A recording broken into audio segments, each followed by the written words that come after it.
સમયસારના બંધ અધિકારમાં આપણે પહોંચી ગયા છે. ગુરુદેવશ્રી તો આગળ ચાલે છે. આપણે કાલે કરી હતી 247 ગાથા સુધીનો. એમાં ફરીથી લઈએ કે 5 ગાથા પહેલા આવી કે અજ્ઞાની શું કેવું છે, જ્ઞાની કેવા છે એની આવી. પછી એ જે અજ્ઞાનીની જે માન્યતા છે એને હવે આચાર્ય થોડા વિસ્તારથી બતાવે છે. અને વિસ્તારમાં અશુભ પરિણામ માટે પણ લેશે અને શુભ પરિણામ માટે લેશે. એમાં સૌથી પહેલા 247માં હિંસાના પરિણામને લઈને કહેશે. પછી એક ગાથા આવશે હિંસાની જેમ ચોરીનું ને અસત્યનું કુશીલ પરિગ્રહમાં બધામાં સમજી લેવું. એક સામાન્યપણે જૈન દર્શનમાં હિંસાની મુખ્યતાથી વાત ચાલતી હોય.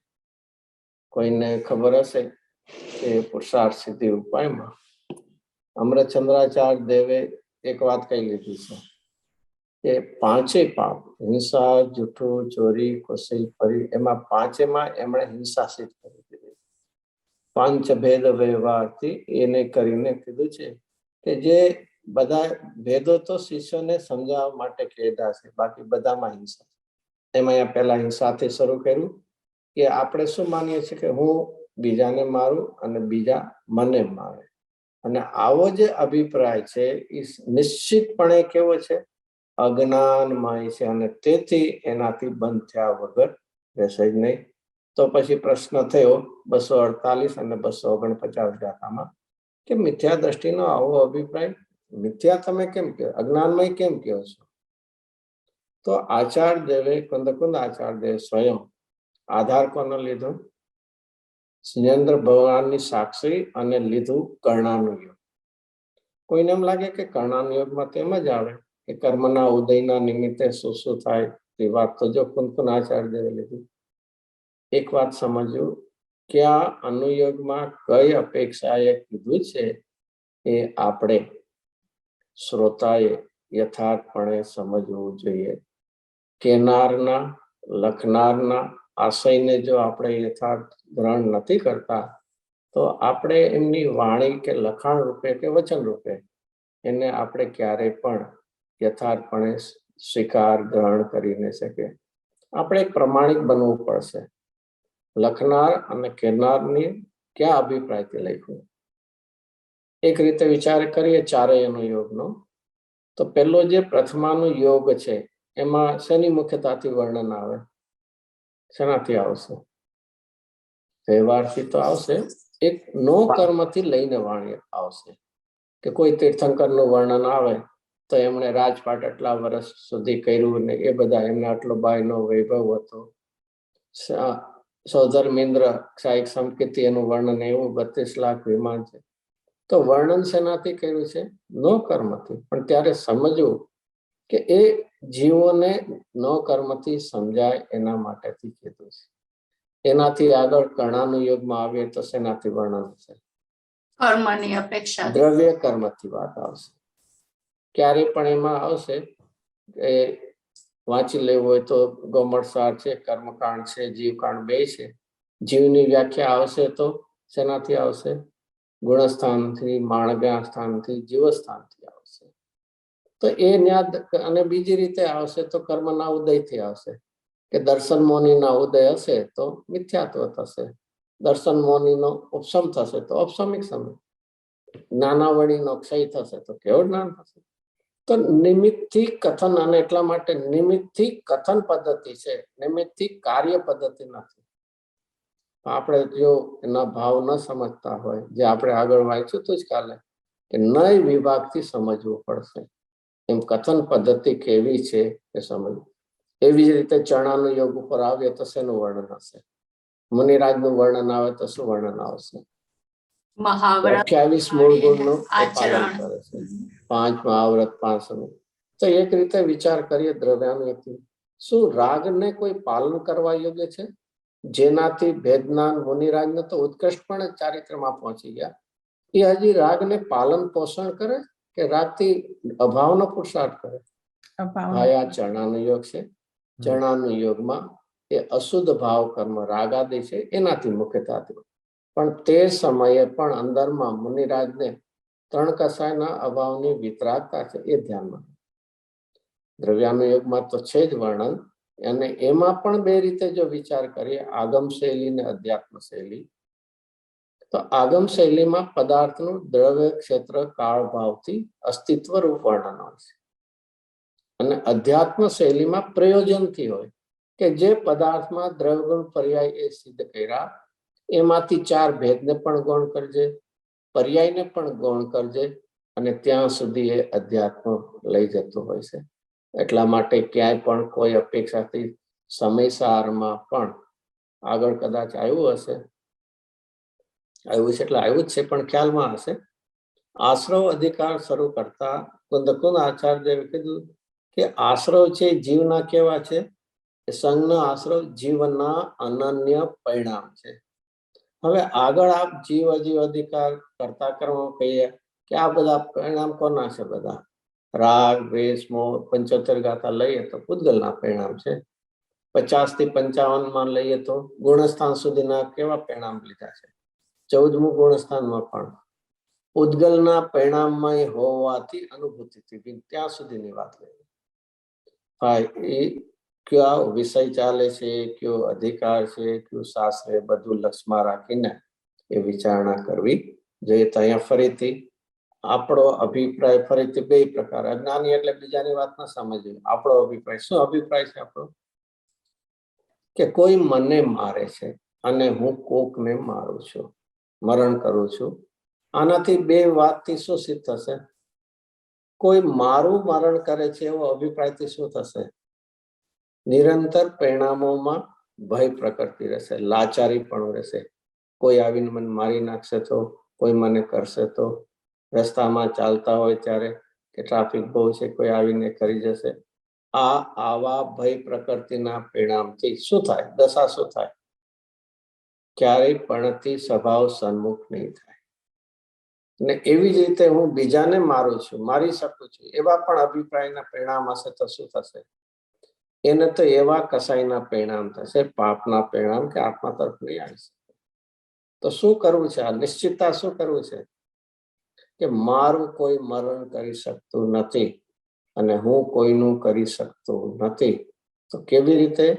કે ભગવાનના જ્ઞાનમાં, સર્વજ્ઞ પરમાત્માના જ્ઞાનમાં એ આવ્યું કે એનું આયુષ્ય છે, એ ક્ષય થશે તો એનું મરણ થશે, અને તારું આયુષ્ય છે એ ક્ષય થશે તો તારું મરણ થશે. આમ કહીને એક ઇવન આચાર્યદેવ કહે છે તને બીજું ન આવડે તો ભાઈની એક પદ્ધતિ, કર્ણાનુયોગની પદ્ધતિમાં કે કર્મના નિમિત્તે આ સંયોગોનું હોવું નથી, હોવું કે ન હોવું છે એવું તને હવે ખબર પડશે તો તું નિશ્ચિતતા થઈ જાય.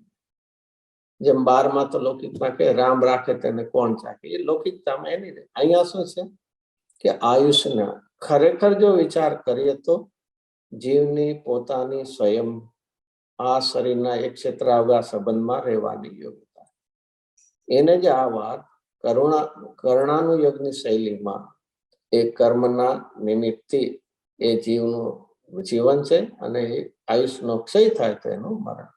જો એનું આખું ટીકામાં આચાર્યદેવ એક સરસ શબ્દો વાપર્યો છે. આપણે જો જોવું હોય તો 248 249 ગાથાની ટીકા 380 પાનું છે.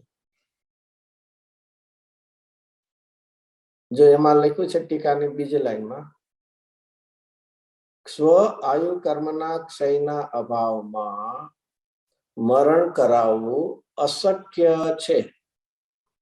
ઉપરથી પેલું તો લખ્યું સ્વ આયુષ કર્મના ક્ષયથી જ મરણ થાય છે. હવે એનું કારણ આપે છે, લોજિક, ન્યાય, કે પોતાના આયુ કર્મના ક્ષયના અભાવમાં, જ્યાં સુધી તારું આયુષ કર્મ છે ત્યાં સુધી તારું કોઈ મરણ કરવાનું અશક્ય શબ્દ વાપર્યો છે. જો એ કર્ણાનુયોગની શૈલીમાં પણ તું શું કામ ભયવાન કરે છે, શું કામ ડર રાખે છે? જ્યાં સુધી બે રીતે લેવાનું છે, આયુષ્ય છે તો કોઈ મરણ નહીં કરી શકે, અને આયુષ પૂરું થશે તો કોઈ જીવાડી નહીં શકે. એક રીતે વિચારવા જેવું છે. શું ઉદય કર્મના ઉદય, અહીંયા મુખ્યતઃ અઘાતી કર્મનો ઉદય, એ સંયોગની રચના કરે છે. એ સંયોગની રચના કરવું એ કર્મના ઉદયને આધીન છે.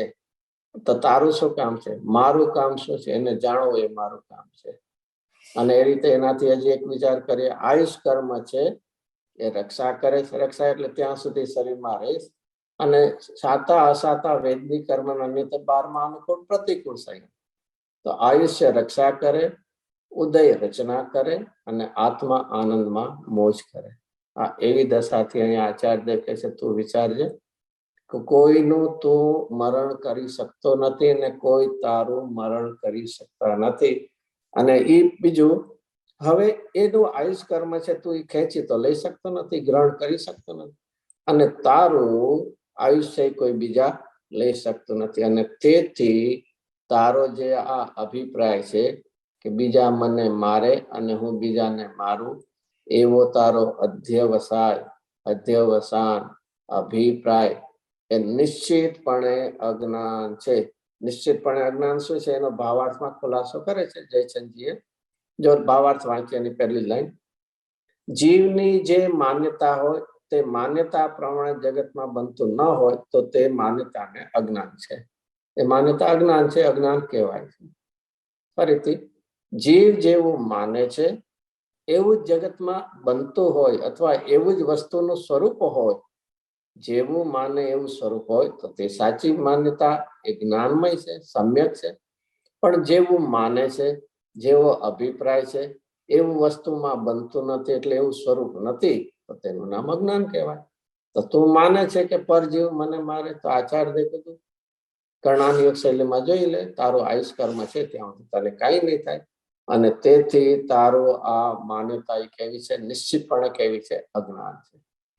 આવી રીતે વસ્તુ સ્વરૂપ યથાર્થ બતાવીને જયચંદજીએ હવે બીજા પેરેગ્રાફમાં કહે છે કે આ વસ્તુ સ્થિતિ સ્વરૂપ તો આવું છે, અને છતાં પણ જીવને સમજાવવા માટે વ્યવહારથી કથન પદ્ધતિ એ કર્ણાની યોગમાં આવતી. હવે એના માટે બીજો પેરેગ્રાફ, વ્યવહાર આ પ્રમાણે છે. વ્યવહાર સમજાવવાની પદ્ધતિ આ છે. વસ્તુ સ્વરૂપ છે નિશ્ચય ઉપર બતાવી દીધું કે પર નિમિત્ત નૈમિત્તિક ભાવથી પર્યાયના ઉત્પાદ વધવાય તેને જન્મ મરણ કહેવામાં. તો નિમિત્ત નૈમિત્તિક ભાવ, નિમિત્ત જીવનું અહીંયા રહેવું એ પોતાની યોગ્યતા છે, અને એમાં નિમિત્ત છે આયુષ કર્મ. અને જીવ અહીંથી ચાલ્યો જાય છે એ પોતાની જીવની પોતાની યોગ્યતાની અવસ્થા, અને એમાં નિમિત્ત છે આયુષ કર્મનો ક્ષય. નૈમિત્તિક એટલે પોતાની યોગ્યતા એ પોતાનો નૈમિત્તિક ભાવ છે, અને એમાં આયુષનું હોવું એ જીવનમાં નિમિત્ત છે, અને આયુષનો ક્ષય છે એ નિમિત્ત. તો આ નૈમિત્તિક ભાવ છે, અને તેથી વ્યવહારથી કહેવામાં આવે છે. જુઓ, વ્યવહાર માટે પણ કીધું કે કોઈ નિયમ હોય છે. નિયમ કોના માટે હોય છે? ઉપાદાનનો કે નિમિત્તનો? કે બેય છે નિયમ. જીવ પૂતગલ પોતાના ઉપાદાનથી પોતાની ક્રિયાથી શક્તિથી ગમન કરે છે. તો જીવ પૂતગલ ગતિ કરશે ત્યારે કોણ હશે? નિયમથી નિમિત્ત કોણ હશે? ધર્માસ્તિકાય નિયમ. અધર્માસ્તિકાય શું વાંધો? આકાશે ની આ છે એ પણ છે, નહીં કહીએ એમાં શું વાંધો છે? કે ના, એ નિમિત્ત તરીકે પણ નહીં કહેવાય, ઉપાદાન તરીકે કરતા તો નહીં કહેવાય, નિમિત્ત તરીકે પણ નહીં. જ્યાં ઘડો બને છે ત્યાં કુંભારને હજી તમે કેવું હોય તો નિમિત્ત કહેજો, કારણ કે એને ઘડા કરવાની ઈચ્છા છે. એવું ક્ષોક્ષમ જ્ઞાન છે, જેને કે બીજી ભાષામાં કઈ યોગ ને ઉપયોગ. તો એના ઘરે કોઈ વકીલ કે ડોક્ટર કે બીજો કોઈ બેઠો, એને તો નિમિત્તે નહીં કહેવાય. તો એ રીતે અહીંયા જયચંદજી નિશ્ચયથી તો વ્યાખ્યા કરે, વ્યવહારથી પણ કરે છે. અને એ પણ શા માટે? કે નિમિત્ત નૈમિત્તિક સંબંધ છે. અને આ રીતે બે વાત કહીને હવે ત્રીજો પેરેગ્રાફ પર આવે. અહીં એમ ન સમજવું કે વ્યવહારનો સર્વથા નિષેધ છે. આવો એક સંબંધ છે એટલે આવી કથન પદ્ધતિ આવે છે. કોઈ એમ કે આવું ન જ કહેવાય એવું નથી. અને એ રીતે વિચારીએ તો એક નયની વ્યાખ્યા આપણે 3 પ્રકારે વિચારી શકીએ છીએ. પહેલી તો એ બધાને ખબર છે, ભાવશ્રુત જ્ઞાનનો એક અંશ, એનું નામ નય કહેવાય. બીજી રીતે લઈએ તો અનેકાંત સ્વરૂપ વસ્તુ છે, એમાં અનંત ધર્મો છે, એમાં એક ધર્મને ગ્રહણ કરે એનું નામ નય છે. એટલે એ મુખ્ય ગૌણ શૈલી પદાર્થમાં અનંત ધર્મો છે, એમાંથી જેનું પ્રયોજન હોય એ ધર્મને મુખ્ય કરે અને બીજા ગૌણ થાય. આ રીતે પણ નહીંની વ્યાખ્યા. એક ત્રીજી વ્યાખ્યા શું છે? વક્તાના અભિપ્રાયને પણ નહીં કહેવામાં આવે છે. રાગ આદિ ભાવ દ્રવ્ય કર્મના નિમિત્તથી થયા છે એવું ગૌમટસારમાં આવે, સમયસારમાં પણ આવે. રાગ દ્વેષ પૂતગલ કર્મના પરિણામ. ફરક શું છે? ગૌમટસારમાં આચાર્ય દેવને ત્યાં નિમિત્તરૂપ સંયોગ કોણ છે એ દેખાડવું છે, તો એને આપણે વ્યવહાર કહેશું. અને સમયસારમાં રાગ આદિ પૂતગલ કર્મના પરિણામ છે, એના પરિણામમય છે એ કથન આવશે. ત્યાં આચાર્ય દેવને પોતાનો સ્વભાવ દેખાડો કે સ્વભાવમાં એવો કોઈ ગુણ નથી, પોતાનો દ્રવ્ય સ્વભાવ એવો છે વિતરાગી હોવાથી કે રાગાદી કરે એવો છે જ નહીં, અને તેથી એને રાગાદી થાય છે. તો જેના નિમિત્તે ત્યાંમાં કહીને તો ત્યાં નિશ્ચય નહીં નો કરે. શબ્દો એક જ છે, અભિપ્રાય એકને વ્યવહાર કહેશું, એકને નિશ્ચય કહેશું. તો આ રીતે પણ કે એ રીતે વ્યવહારની પણ કથન પદ્ધતિ હોય છે જીવને સમજાવવા માટે, અને એને એકાંતે એને સર્વતા એવું હોય જ નહીં, એવું કથન જ ન હોય તો એમ પણ નથી. તો આ રીતે જો એના માટે છે, જેઓ નિશ્ચયને નથી જાણતા તેમનું અજ્ઞાન મટાડવા અહીં કથન કર્યું છે. અને પછી તો જે વાત શૈલી કરતા કર્મ અધિકારમાં છેલ્લે જે નય પક્ષની વાત આવી છે, એમાં બે વાત કે આત્મા દ્રવ્ય સ્વભાવે જોઈએ તો બધું સ્પષ્ટ છે, પર્યાયથી જોઈએ તો બંધાયેલો છે, અને બે વિકલ્પને છોડવા. તો આ રીતે અભ્યાસની ભૂમિકામાં બંને નયનથી હોય છે. પછી બંને સંબંધીના વિકલ્પો છોડીને આરાધનામાં જવાનું હોય છે. હવે આ રીતે બે ત્રણ ગાથા ગઈ. હવે કોઈ પૂછે કે તમે તો આ પાપ માટે મરણ નહીં કરીએ, તો અમે તો જૈન છીએ, અમે કોઈ મારીએ કોઈને એવું તમારે ન હોય, અમે તો એકેન્દ્રીય જીવોની પણ રક્ષા કરી. તો એ અમે એની રક્ષા કરીએ એ તો બરોબર છે કે નહીં? એ તો અજ્ઞાનમાં અધ્યવસાન નથી ને.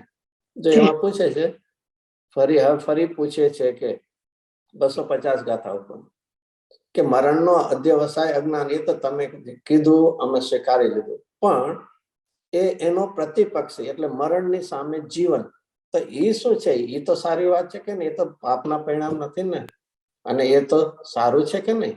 તો એના પછી પણ એના માટે એ જ વાત આચાર્ય દેવ એની લેશે કે જેમ ત્યાં આયુષ ક્ષયની હતી, અહીંયા આયુષનો સદભાવ છે તો એનું જીવન. બાકી એ શબ્દો જે પહેલા આવ્યા હતા તે મૂઢ છે, અજ્ઞાની છે, વિપરીતિ 250 ગાથામાં રિપીટ કરે છે આચાર્ય દેવ. એટલે આમાં કે છે આચાર્ય દેવ તું એમ ન માનતો કે આ પાપના પરિણામમાં છે, એમાં એમ નહીં, પુણ્યના પરિણામમાં પણ તારી કરતા બુદ્ધિ છે કે હું એને જીવાડું છું. સામાન્યપણે જીવને તો જૈની હોય એને કે ભાઈ જો કીડી જ્યાં પાણીમાં તણાતી હતી મેં એને બચાવી. ખરેખર તો એક વિચારવા જેવું છે કે હું એને બચાવ્યું છે કે એને બચાવવાનો મને વિકલ્પ છે. શું થયું છે? શું એનું બચવું એ કોનું પરિણામ છે? તારું પરિણામ છે કે એ જીવનું પરિણામ છે? એ જીવનું પરિણામ છે, અને કોકના પરિણામનો અધિકાર તારી પાસે નથી. અજ્ઞાની હો કે અજ્ઞાની, કોઈ પણ પરદ્રવ્યના પરિણામનો અધિકાર, આ એક આપણા મનમાં બહુ જ વિચારવા જેવું છે. સામાન્યપણે આપણે માની ઘણી વખત આ વ્યક્તિએ આમ કરવું જોઈએ, આ વ્યક્તિએ આમ કરવું જોઈએ. અરે ભાઈ, ક્યાં જીવના ક્યાં પરિણામ કરવા એનો અધિકાર એન્ટાયરલી પૂર્ણપણે એની પાસે છે. તું એક ભાવના કર કે ભાઈ આ વિપરીતતા કરે છે, દુઃખમય થાય એવું કરે છે, એની જગ્યાએ સારું કરે એવી ભાવના કર. બાકી કોઈનો શું નહીં બદલાવી શકીએ આપણે? નહીં. કોઈનો સંયોગ, કોઈનો ઉદય અને કોઈના પરિણામ, ત્રણમાંથી કાંઈ બદલાવી નથી શકતા. અરે બીજાની વાત નહીં, આપણા પણ સંયોગને કે આપણા ઉદયને આપણે બદલાવી નથી શકતા, તો બીજાને ક્યાંથી બદલાવી? બરાબર. તો એ ક્યારેક પણ જીવનમાં પણ શું થાય, 24 કલાક આવા પરિણામોમાં આપણા એવા અટવાઈ રહેલા છે કે ક્યારે પણ બહિર્મુખતામાંથી અંતર્મુખતાનો પ્રયોગ થઈ શકતો જ નથી. ક્યાંક ને ક્યાંક કરવું છે, આણે કરવું, આમ કરવું. અરે જગતના સહજ પરિણામનો સહજપણે સ્વીકાર કેમ નથી થતો? તો અહીંયા જીવન ઉપર લીધું, ઓલા મરણ ઉપર લીધું.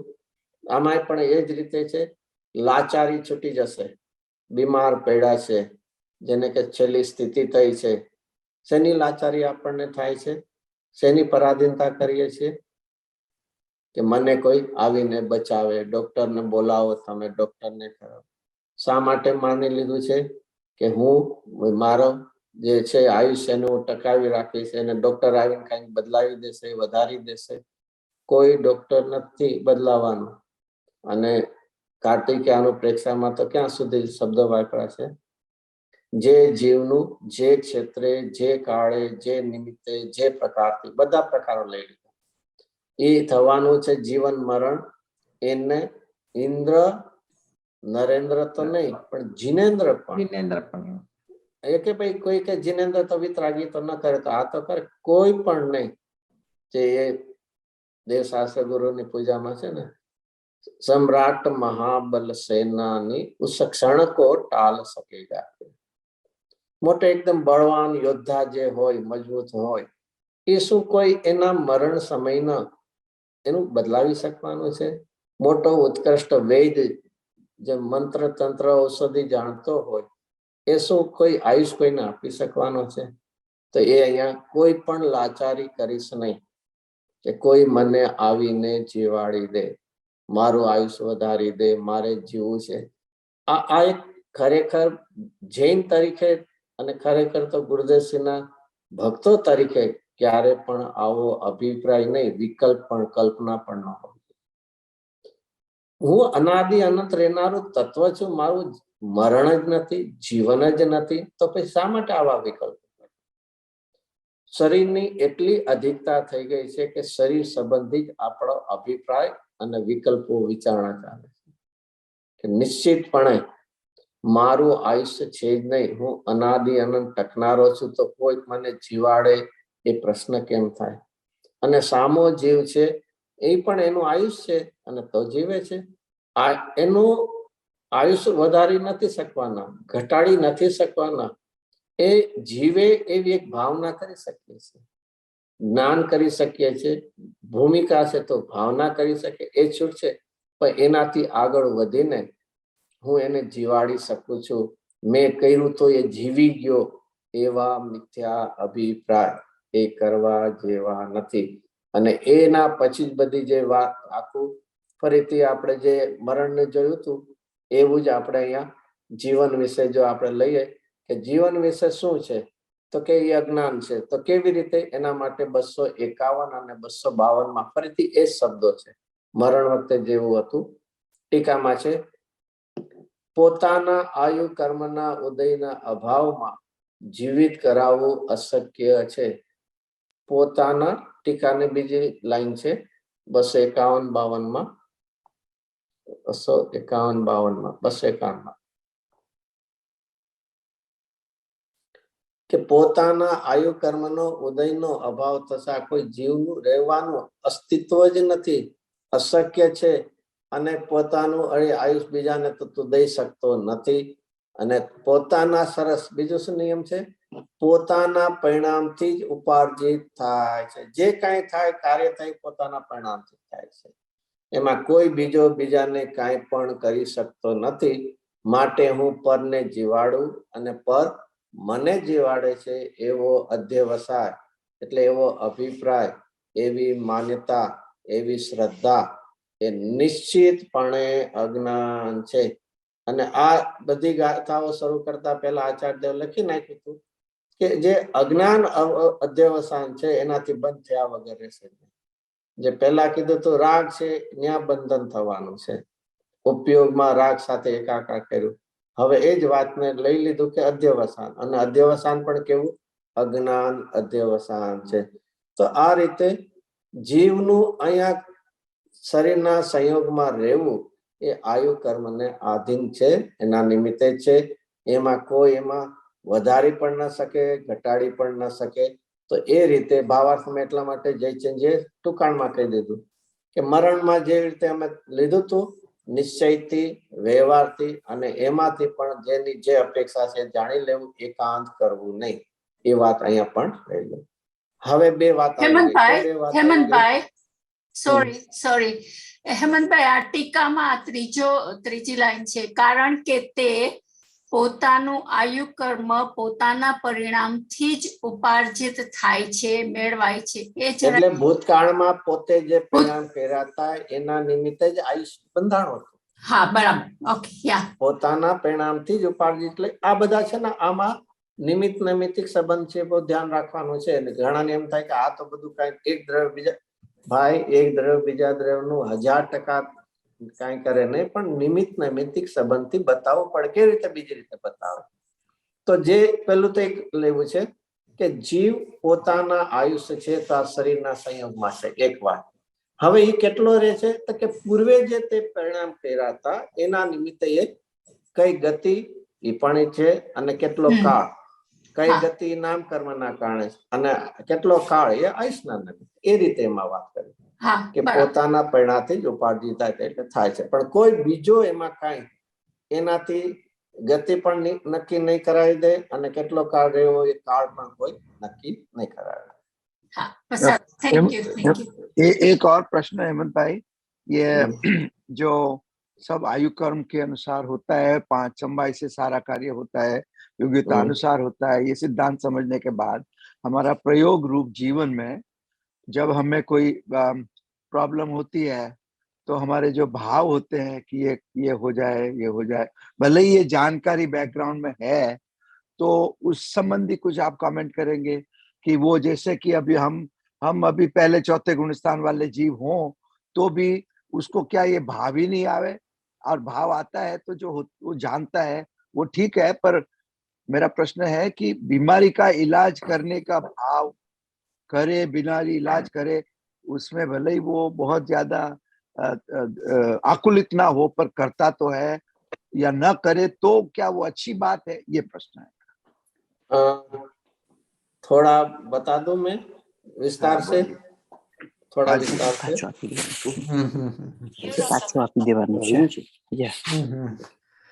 अभी चलो लेते हैं कि भाई सिद्ध भगवान को बीमारी होए तो क्या करते? दवा ले या न ले? नहीं। क्यों नहीं? चलो वेरी गुड, शरीर ही नहीं है। कोई कहेंगे आयुष कर्म नहीं, कोई भी नहीं, चलो कोई शरीर ही नहीं। अरियन दशा में शरीर तो है, तो फिर दवा लेंगे या नहीं लेंगे? तो रागज नहीं, परमौदारिक शरीर है, इसमें तो रोग होता ही नहीं है। और दूसरा उसमें तो कोई पूर्ण वितरागी हो गए, लेना या न लेना विकल्प की कोई ही नहीं। चलो इसके नीचे आ जाइए, मुनि दशा में। कि मुनि दशा में क्या है? शरीर भी है, आयुष्य है, असाता का उदय है, रोग होता है कि नहीं होता है? मुनिराज को होता है। तो फिर क्या दवा लेंगे या नहीं लेंगे? नहीं लिए। देखिए वो स्वयं विकल्प नहीं करेंगे। तो यदि किसी ने, श्रावक ने कोई भोजन में दिव्या तो है, बाकी सामने से पोते नहीं मुझे दवा दीजिए, मुझे रोग हुआ है, ऐसा नहीं है। जैसे दृष्टांत आता है ना कि चक्रवर्ती, नाम तो भूल गया, सनत कुमार चक्रवर्ती, उनके थूक में तो ऐसा था कि वो लगाए तो भी मिट जाए मुनि दशा में, लेकिन इतना भी विकल्प नहीं होते मुनिराज को।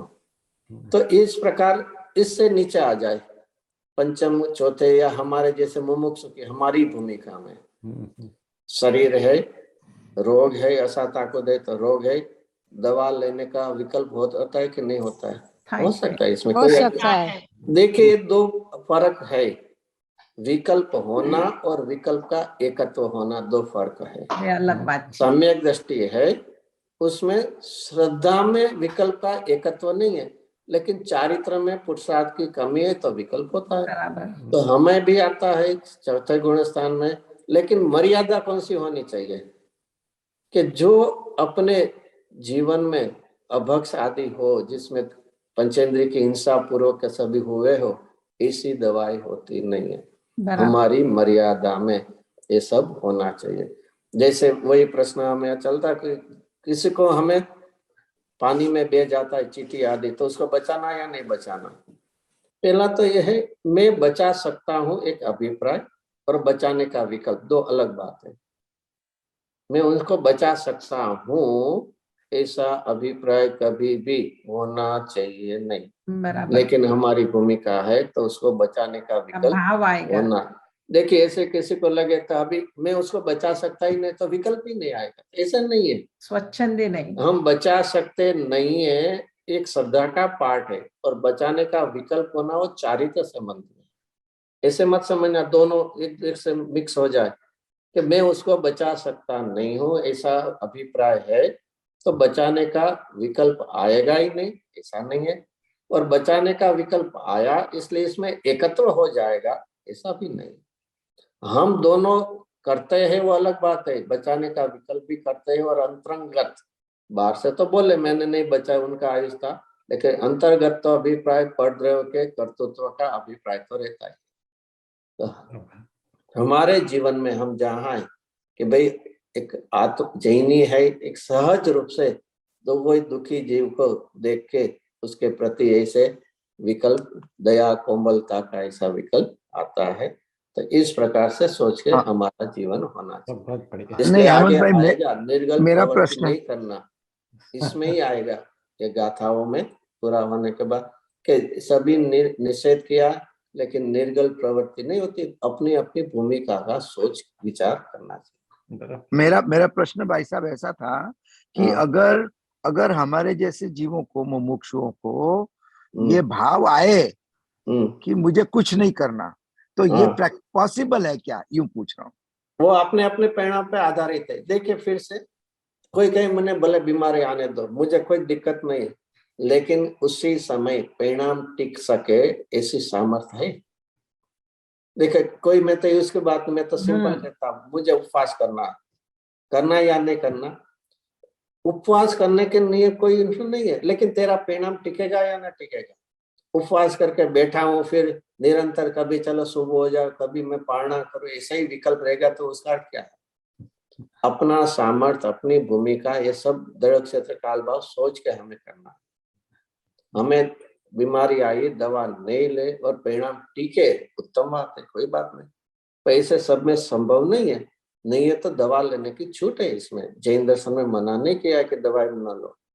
मुनिराज की फिर से, मुनिराज जैसी हमारी दशा नहीं है कि कितना भी रोग हो लेकिन उनके प्रति उपेक्षा वृत्ति, पूरे शरीर के प्रति उपेक्षा है। रोग की क्या बात है, शेर आदि आके शरीर को खा जाए तो भी उस तरफ उपयोग न जाए। कैसा भी उपसर्ग समय में, एक उपसर्ग के समय में मुनिराज का उत्कृष्ट परिणाम कौन सा है कि किसने उपसर्ग किया है, क्यों किया है, किससे किया है, वे भी लक्ष्य में न जाए और इतना परिणामों में उग्र पुरुषार्थ आ जाए कि पूरा स्वभाव की सन्मुखता की परिणति में श्रेणी मान के केवल नाम की प्राप्ति करे। मुनि दशा के योग है। हमारे जीवन में ऐसा ना हट से करना, वो भी नहीं है, और ऐसे करके परिणाम बिगड़। सबसे बड़ा नुकसान हमारा परिणाम में आकुलितता होती है, टिकते नहीं है, ये सबसे बड़ा नुकसान। इसलिए अपने भाव देख के हमें सोचना चाहिए। थैंक यू, बहुत अच्छा। एक प्रश्न, एक दो प्रश्न है। एक तो ये कि जब मुनि के आहार में श्रावक औषधि मिला के देता है तो वो उद्दिष्ट क्यों नहीं कहलाता? दूसरा ये कि अभी मुमुक्षु की अवस्था में सम्यक दर्शन के पूर्व हमारे अभिप्राय में ऐसा होना नहीं चाहिए कि इससे मेरा भला है या कुछ। तो ये अभिप्राय तो श्रद्धा और ज्ञान की पर्याय से लेंगे और श्रद्धा अभी हुई नहीं, तो हम किस तरह से इस अभिप्राय की चेकिंग करें? देखिए श्रद्धा की चेकिंग तो अपना खुद को अपने को पता लग सकता है और केवल ही जान सकता है। देखिए अभी कोई, मैंने ये मानता हूँ कि शरीर से कि चलो मैंने माना कि रोग तो शरीर की अवस्था है, मुझे कुछ दवाई नहीं लेना, वो हमने सही में तत्व के बल पे जाना या हट करते या कैसे करते?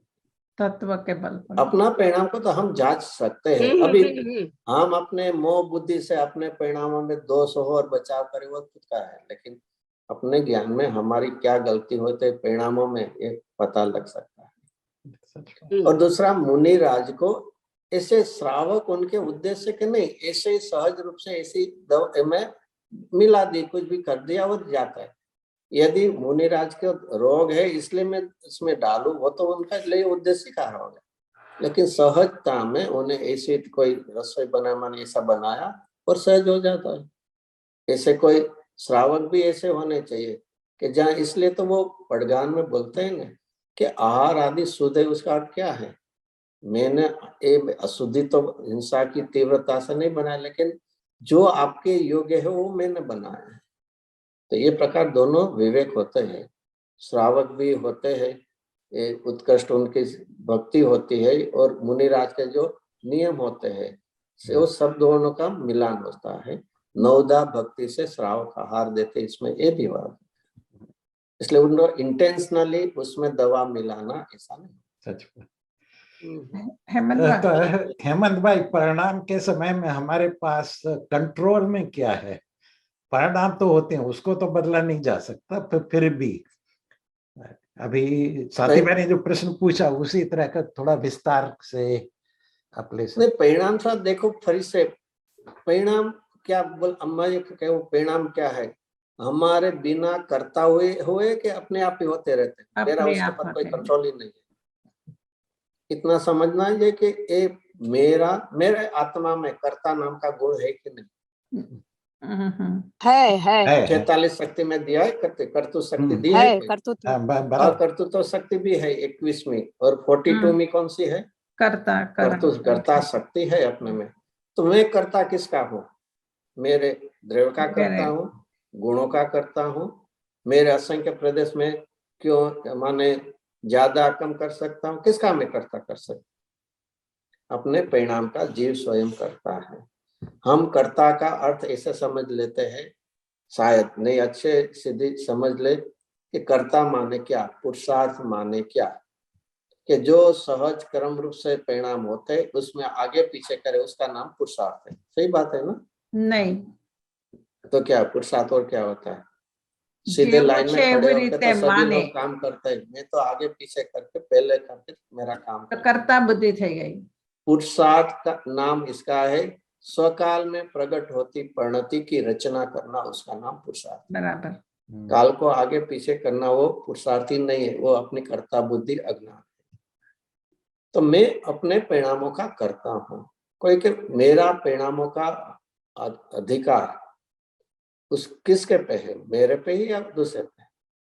और हमारा परिणाम जो है वो हमारे पुरुषार्थ के अनुरूप, अपनी श्रद्धा के अनुरूप, अपने ज्ञान के अनुरूप ये होते हैं।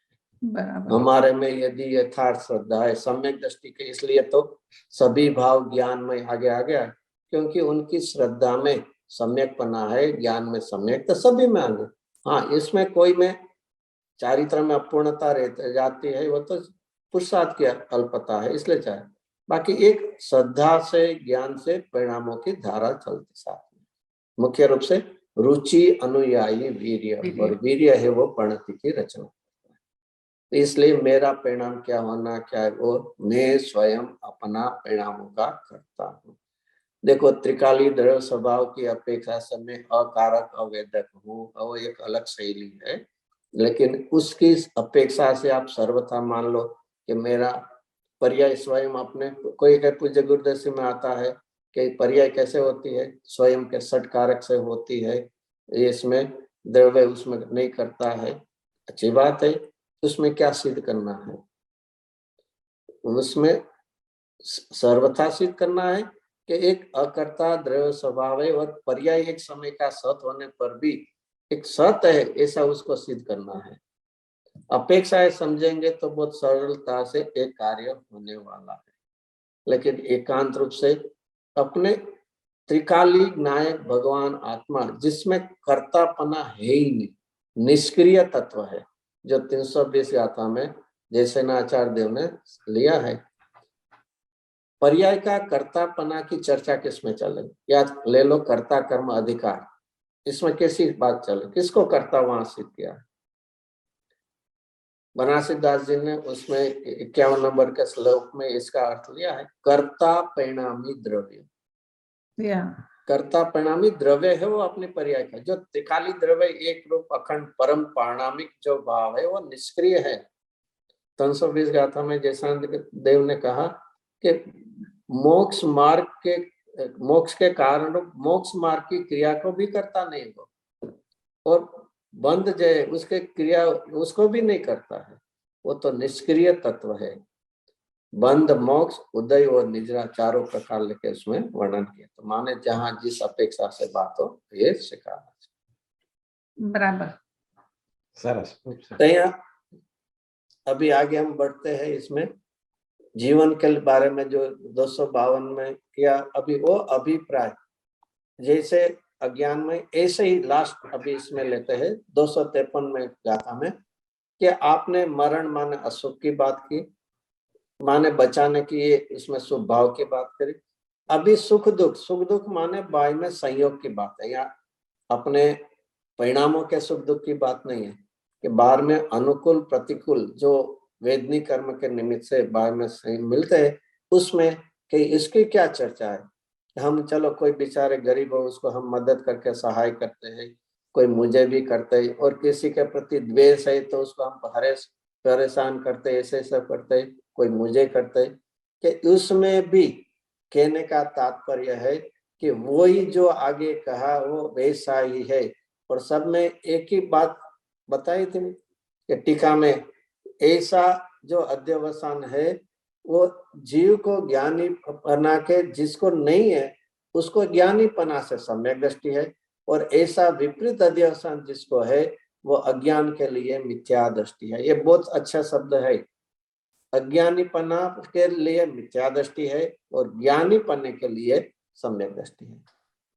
अज्ञानी माने जो अध्यवसान जैसा मानता है ऐसा होता नहीं, और होता ऐसा मानता नहीं, ऐसा अज्ञान ये अध्यवसान है तो निश्चित रूप से मिथ्या दृष्टि है।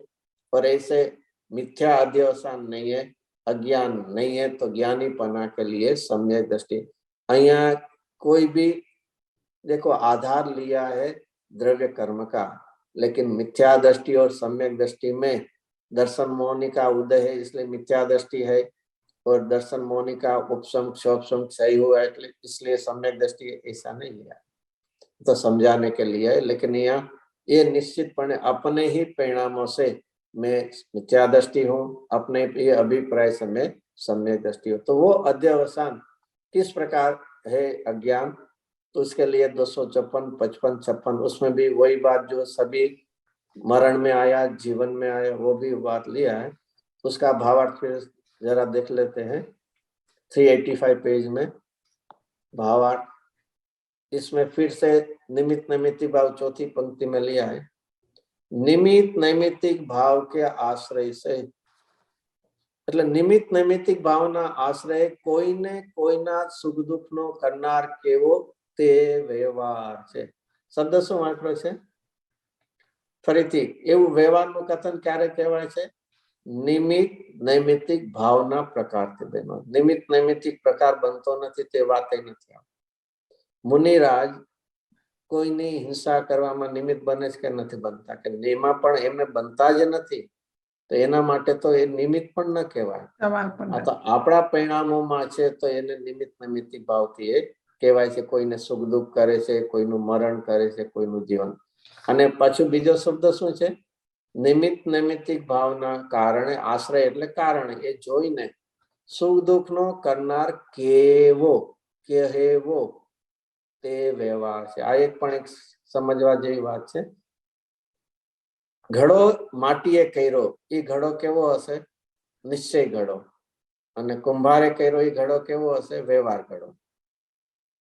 અપેક્ષાથી કથનથી છે તો ઘડો તો કથન નહીં, માટીએ કર્યો એ નિશ્ચય ઘડો છે અને કુંભાર કરશે એ વ્યવહાર ઘડો છે। ના, ઘડો તો ઘડો જ છે। હા, ઘડો તો ઘડો છે પણ એમાં બે પ્રકાર કેવામાં નિશ્ચય આવે ઘડો ને એક વ્યવહાર ઘડો। ગળામાં તો વ્યવહાર નિશ્ચય નહીં લાગે પણ સામાન્યપણે આપણે બધાને ખ્યાલ હોય તો સારી વાત છે, ને તો સામાન્યપણે એવી જ વાત આવી જાય ભાઈ નિશ્ચય વ્યવહાર કોઈ પદાર્થનું નામ નથી, પદાર્થના ભેદ નથી, કથન પદ્ધતિના સમજાવવા માટે, એ પણ સમજાવવા માટે કથન પદ્ધતિના ભેદ છે। બરાબર। કોઈ પદાર્થ નિશ્ચય ન હોય, કોઈ પદાર્થ વ્યવહાર ન, પદાર્થ તો પદાર્થ છે। એને કે રીતે સમજાવીએ છે તો જેને ટોટલમાં યથાર્થ નિરૂપણ, જેવું છે તેવું. તો જેવું ઘડો કેવો છે કે માટીમય ઘડો છે અને માટીએ કર્યો છે, તે એવું કેવું એ નિશ્ચય કથન છે. પણ ત્યાં કુંભારનું નિમિત્તપણું જોઈને એને કેવું કે આ કુંભારે કર્યો છે, તો નિમિત્તનું જ્ઞાન કરાવવા માટે એ કહ્યું છે. પણ બીજું દ્રવ્ય બીજાને કરી શકે એવું નથી. તો આ રીતે એ નિમિત્ત નૈમિત્તિક ભાવ જોઈને આ રીતે આચાર્ય દેવે 3 પ્રકારે આપણને વાત બતાવી. કોઈ મારું મરણ કરે, હું કોઈનું મરણ કરું. કોઈ મને જીવાડે, હું કોઈને જીવાડું.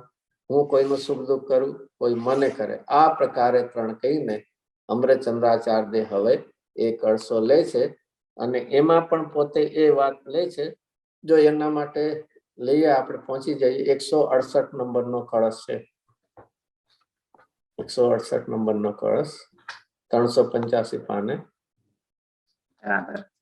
એમાં 3 આચાર્ય દેવ લઈ લીધો. આ જગતમાં જીવોને મરણ, જીવિત, દુઃખ અને સુખ, આ 3 પ્રકાર લીધા. એ કઈ રીતે લીધા કે અહીંયા આખું લઈએ કે જીવન શરૂઆત થાય ને આયુષની, ત્યાં પછી આયુષ પૂરું થાય ત્યાં, અને એના વચ્ચેમાં અનુકૂળતા અને પ્રતિકૂળતા, એ રીતે આખું લઈ લીધું. જેને કહીને આ લાઈફ સ્પાન આખું, જીવન બાયની શરૂઆત અને મરણ અંત, અને એના જીવન દરમિયાન શું બનતા હોય છે, અનુકૂળ પ્રતિકૂળ સંયોગ. એ બધું કેવું છે, બધું સદૈવ નિયમથી. સદૈવ, સદૈવ એટલે હંમેશા, અને નિયમથી એનો શેનાથી થાય છે, પોતાના કર્મના ઉદયથી થાય છે. ફરીથી કેવી રીતે લખ્યું છે, પોતાના કર્મના ઉદયથી થાય છે. એટલે કે પોતાના એટલે પોતે પૂર્વે ભાવ કર્યા એના માટે. કોઈ આમાં ન લેજો દ્રવ્ય કર્મ જીવના લીધા છે, અને એમાં પણ શબ્દ શું આપ્યો છે, કર્મના ઉદય. સત્તામાં છે ત્યાં સુધી નહીં, ઉદય આવશે ત્યારે બહાર. અને આમ પણ ખરેખર જો વિચાર કરીએ કે દ્રવ્ય કર્મનો ઉદય આવ્યો એટલે 12માં નો કર્મ, એ પણ એક નિમિત્ત નૈમિત્તિક સંબંધ છે. હવે દ્રવ્ય કર્મના કારણે, નિમિત્ત તમે કહી શકો, પણ કારણે જો નો કર્મ નથી તો વળી જીવના કારણે હોય તો બધું ક્યાંથી હોય. અને છતાં પણ આ નિમિત્ત નૈમિત્તિક સંબંધમાં આ પ્રકારે એ કહેતા હોય છે. અને આ રીતે અહીંયા જો આપણે 10 ગાથા આ ગઈ, 247 થી 256, પહેલી 5 ગાથા હતી, પછી આ 10 ગાથાનું ગ્રુપ હતું કે જેમાં આચાર્ય દેવ કીધું કે જીવનું જીવન, મરણ અને 2 વચ્ચે અનુકૂળ પ્રતિકૂળ સહયોગ એ તારા શેના કારણે થયું છે, તું ધ્યાન રાખે છે એના કારણે શરીરની નિરોગતા રહે છે, કે ધ્યાન નથી રાખતો એટલે બીમાર પડે છે. તો એવું કાંઈ જ નથી. શેના કર્મના ઉદયને એ નિમિત્તે થાય છે. તું એ સંબંધીના વિકલ્પ છોડીને હવે તું નિશ્ચિત થઈ જા. એ પ્રકારે આચાર્ય દેવનો અહીંયા કહેવાનો એ ભાવ છે. તો આપણે આપણા જીવનમાં પણ કોઈને એમ વિકલ્પ ન કરવો કે હું કેટલો વખત રહીશ, મારું આયુષ જીવન કેટલું છે. શા માટે ચિંતા કરે છે, એક ઉદયાધીન સંયોગ રહેવાનો છે, જેટલો રહેશે હું અનાદિ અનંત રહેવાનો છે. મારી અનુકૂળતા છેલ્લે ગણાને એમ થાય, મરણ વખતે મારી કેવી સ્થિતિ હશે કે પેલું મારું મરણ જ નથી, પછી શેની ચિંતા. અને કેવી સ્થિતિ શું કામ ચિંતા કરે કે મારી જીવનની સાધના છે, તો મરણ વખતે સહજપણે એ સમાધિ થશે. એવી ભાવનાથી નિશ્ચિત થઈને બાયના સંયોગોની ઉપેક્ષા કરીને સ્વભાવ સન્મુખતા થવું, આ એ આખા બંધ અધિકારમાં આ જે વાત કરી છે એનો હેતુ છે.